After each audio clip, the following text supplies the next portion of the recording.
अच्छा भैया, हम गुड्डू तूफान तमाम मसीह भाई को बार बार लगातार प्रभु यीशु मसीह के नाम में जय मसीह की।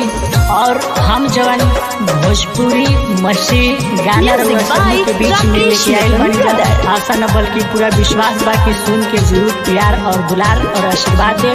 MX म्यूजिक स्टूडियो बोध गया।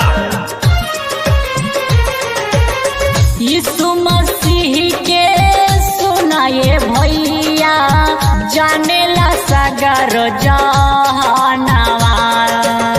यीशु मसीह के सुनाए भैया, जानेला सागर जहानवा। तू दिल में जगह दे दा यीशु मसीह के, पूरा कर दी है यारा मानवा।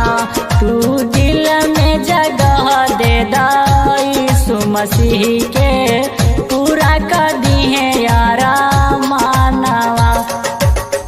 जैसे रखले भैया नजर के, मरथा के सुना ले पुकारवा। जैसे रखले भैया नजर के, मरथा के सुना ले पुकारवा। तू दिल में जगह दे दा यीशु मसीह के, पूरा कर दी है यारा मानवा। तू दिल में जगह दे दा यीशु मसीह के, पूरा कर दी है यारा मानवा।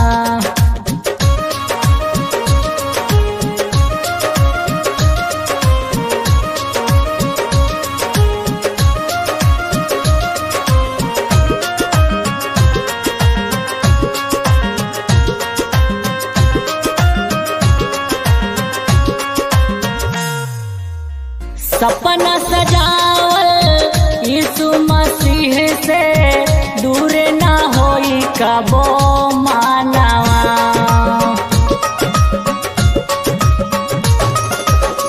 सपना सजावल यीशु मसीह से, दूर ना होई कबो मानवा।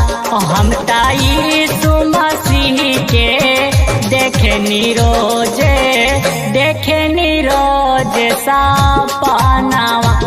आज दिल में जगह दे दा यीशु मसीह के, पूरा कर दी है यारा मानवा।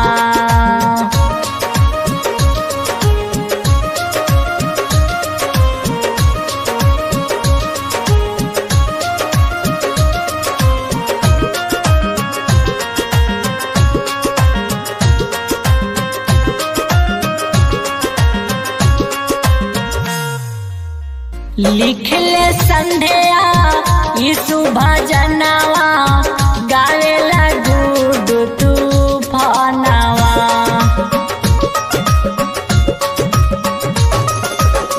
लिखले संध्या यीशु भजनवा, गावेला गुड्डू तूफानवा।